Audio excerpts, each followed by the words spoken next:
C'était un être d'un autre monde qui était parmi nous. Pour tous ceux qui ont pu le côtoyer et qui ont pu ressentir, un homme qui vivait Yerushalayim, qui vivait la Kedusha, qui vivait la collectivité. Toutes ces personnes qui ont pu le côtoyer seront des étincelles de son enseignement.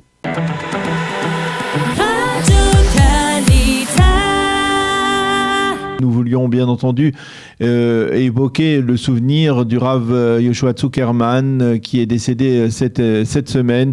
Le Rav Yoshua Zuckerman, Zichrono Livracha, qui était une grande personnalité du monde sioniste religieux en Israël et en particulier, on va dire, dans la communauté francophone.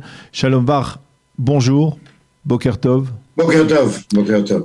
Le Rav Zuckerman, le Rav Yoshua Zuckerman était votre beau-frère. Je voudrais qu'avec vous, nous essayions de retracer sa personnalité, d'abord peut-être à travers des anecdotes que seul vous pouvez nous raconter, mais aussi à travers son enseignement, la spécificité de son enseignement, en particulier cet enseignement qu'il dispensait aux Juifs de France qui étaient candidats à l'Aliyah dans le fameux programme d'Aliyah Group que vous avez mené avec lui pendant de nombreuses années, on va dire plusieurs décennies même.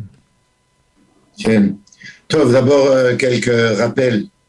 Le Rav Zuckerman est monté en Israël en 1956, le lendemain de la campagne du Sinaï. Et depuis lors, il est resté à la Yeshiva.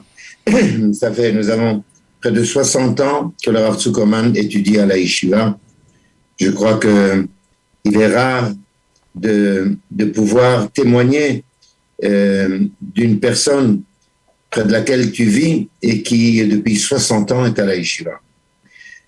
Le Rav Zuckerman était un des élèves, des 5 élèves du Rav Tzvi Yehuda HaKohen Kook, qui était le fils du grand rabbin Kook, et aussi un élève d'un des rabbins, d'une des célèbres de Jérusalem, et qui était le Nazir. Ce n'est pas dans le cadre de cette émission qu'on en parlera, mais le Nazir était une figure emblématique d'Israël. Et le Rav Zuckerman était donc l'élève de ces 2 personnes. Le Rav Yoshua était un fondateur de yeshivot. Il a fondé une yeshiva à Eilat, un des fondateurs de la yeshiva d'Aramor, de Mitzpe Ramon, sur le Golan. Son enseignement touchait des dizaines de milliers de personnes. D'ailleurs, 20 ou 30 000 de ses élèves et de ses connaissances étaient à son enterrement. Ce n'est pas fréquent de voir un enterrement avec autant d'endeuillés qui suivent le corps jusqu'aux montagnes, jusqu'au mont des Oliviers à Jérusalem, dans la Chelkat HaNevi'im, un des endroits qui est réservé aux grandes figures d'Israël aujourd'hui sur le mont des Oliviers. Sa journée commençait à l'aube, puisqu'il priait tous les jours au Netz. Elle se terminait à Chatzot, c'est-à-dire à la près de minuit. Tous les matins, il était à la yeshiva, il enseignait à Ramor. Il enseignait aussi avant d'aller à la yeshiva. Le soir, il enseignait à des étudiants à la yeshiva, à des kollelman, à des jeunes filles de séminaire. Sa figure était célèbre dans le monde israélien. C'est son côté fondateur qui l'a fait connaître partiellement au monde francophone. Monté de Belgique, il parlait donc le français qu'il pratiquait très peu. Il n'aimait pas devoir quitter Jérusalem. Quand je lui demandais de partir pour un séminaire et qu'il se présentait lorsqu'il rencontrait les gens, il disait « Je viens de Jérusalem ». Et lorsque ses élèves en Israël lui disaient « Arav, seriez-vous en Israël cette semaine ?» Alors il disait « Cette semaine, je ne serai pas à Jérusalem ». Mais il ne la quittait pas. C'est un des secrets que je vous dévoile aujourd'hui. Dans sa poche, il avait une petite pierre qu'il prenait avant de monter dans l'avion et qu'il de temps à autre touchait quand il sentait qu'il avait besoin de se rattacher à la terre. Il avait toujours une petite pierre sur lui pour se rappeler qu'il venait de la ville éternelle. Alors, il était attaché à la collectivité. Attaché à la collectivité, pour lui, c'est un de ses enseignements de base, qui d'ailleurs est un enseignement de base de Moshe Rabbeinu dans tout le livre du Deutéronome, auquel vous voulez aussi toucher cette émission. Pour lui, la collectivité, le Klal Israël, était la base même de la Torah. Évidemment, c'est pas pour lui, c'est une vérité ontologique de la Torah. Les 613 mitzvot ne peuvent être pratiqués que par une collectivité, mais dans le détail pratique, c'est-à-dire il ne manquait pas de prier en minyan. Il était capable de faire un détour de dizaines de kilomètres pour avoir un minyan. Je me souviens dans un des séminaires où il fut un temps où l'avion pour Paris partait à 6 heures du matin en Israël. Or, l'aube ne pointait que vers 6h30. Alors, il me dit, comment je vais prier? Où j'aurai un minyan? Alors, je lui ai dit, il y a des moments où on n'a parfois pas tellement de choix. Tu prieras dans l'avion? Elle me disait, tu peux m'assurer que dans l'avion, j'aurai un minyan? Tu peux m'assurer que dans l'avion, le minyan sera sérieux? Je connais les minyanim de l'avion, c'est pas pour moi. Alors, j'ai dit, bon, alors on fait comment? Il n'y a pas d'autre possibilité. Il y a un avion pour Paris. Eh bien, on a trouvé la solution. Il est parti par Amsterdam. Je me souviens, il a téléphoné à une des connaissances d'Amsterdam. Il a vu l'heure du minyan. Il a dit, je sais que vous priez. Moi, j'atterris une demi-heure avant. Faites-moi plaisir. Attendez-moi 10 minutes. J'arrive de l'aéroport. Je veux prier en minyan. Attendez-moi.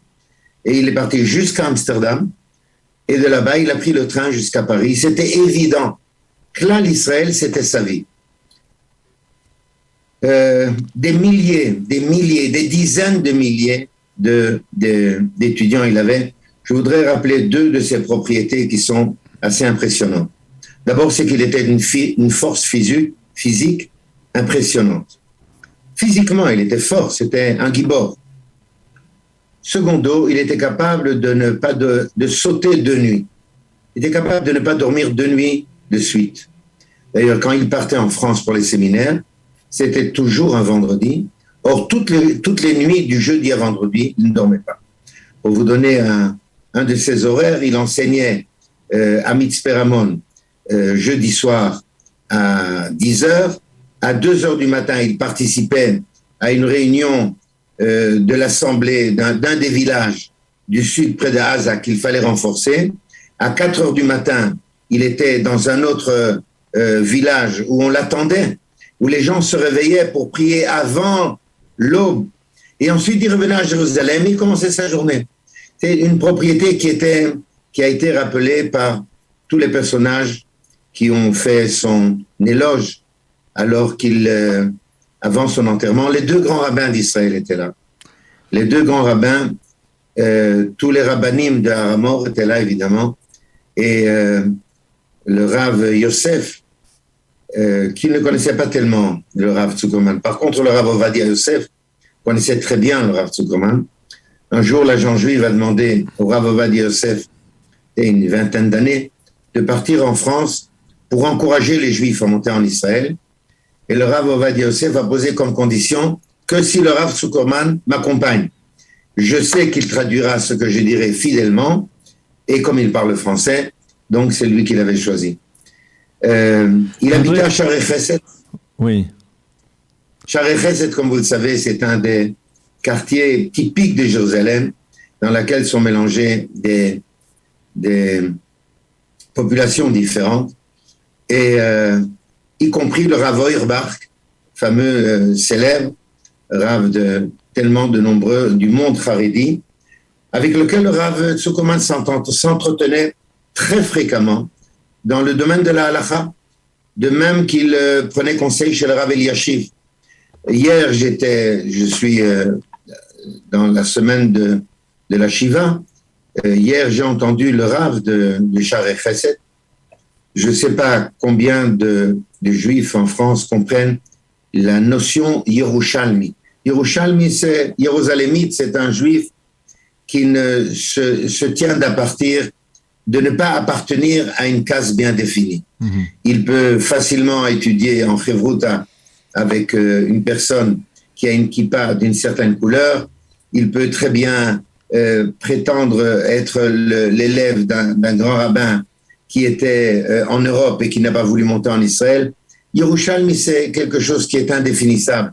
Ne faisons pas la comparaison avec Bnei Brak, dans laquelle il y a des cours de chassidim et des mitmagdim qui sont très différenciés l'un des autres. J'étais, quand le Rav de Shareches était venu consoler la famille, il disait, ce Rav Zuckerman était un phénomène. Combien nous aimions prier avec lui. Ça, c'est le second trait que je voudrais mettre en évidence. J'ai participé avec le Rav Zuckerman à des dizaines et des dizaines, peut-être au-delà de cela, de séminaires. Oui, c'est un peu je ça. Je connais son enseignement. Shalom, justement, je voulais essayer de comprendre comment le Rav Zuckerman faisait passer, alors on a parlé de ces dizaines de milliers d'élèves israéliens, mais comment il arrivait, au cours de ces séminaires, des séminaires de l'Aliad Group, à faire passer cet enseignement qui n'est pas un enseignement facile, cet enseignement de l'engagement du collectif, du peuple juif qui revient sur sa terre, à des juifs de France. Comment arrivait-il à les sensibiliser à un tel enseignement ? Mais maintenant que le Rav Zuckerman n'est plus parmi nous de ce monde, je crois que je vous dirai très sincèrement ce que je pense. De toutes les assemblées qu'il a enseignées en France, rares sont les gens qui ont compris son enseignement. Rares. Il était beaucoup trop profond pour les Juifs qui venaient du monde religieux français. Rares sont les gens. Il y a 30 ans, ils existaient encore. Ces dizaines dernières années, je ne crois pas. Cependant, le Rav Zuckerman a évidemment impressionné, a parfois bousculé la vie de centaines de personnes qui participaient au séminaire. Et si je peux donner une raison, je crois que c'était grâce à sa prière. Prier à côté de lui, le voir rentrer dans le monde de la prière, son corps entier priait.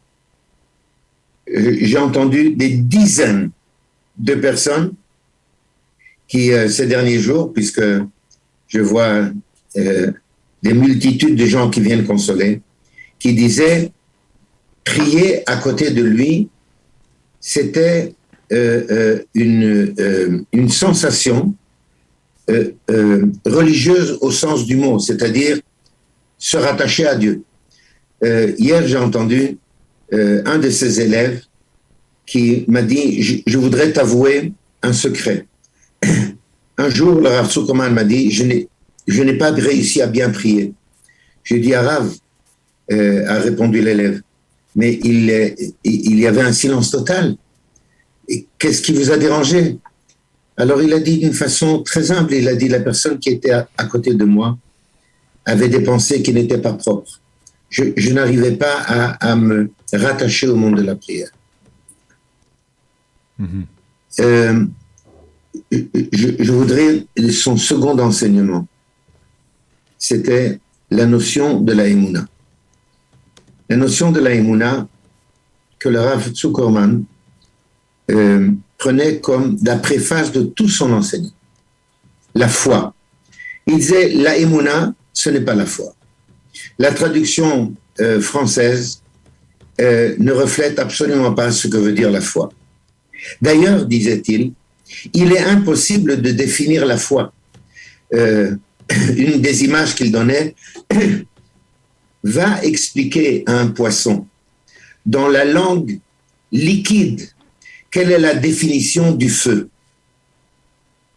La foi, c'est la vie. Or, nous vivons dans un monde des sens. La foi précède la vie. Pouvoir parler de la foi dans le monde des sens n'est donc possible que dans la mesure où on se rattache à un monde intérieur. Et il pouvait passer la moitié de ses cours. Entre parenthèses, dans ses cours, il disait « Je ne comprends pas. Je viens d'une yeshiva. Moi, je ne suis pas un enseignant, un professeur dans une cathédrale. Vous ne posez pas des questions. Donc, je ne sais pas ce que vous comprenez.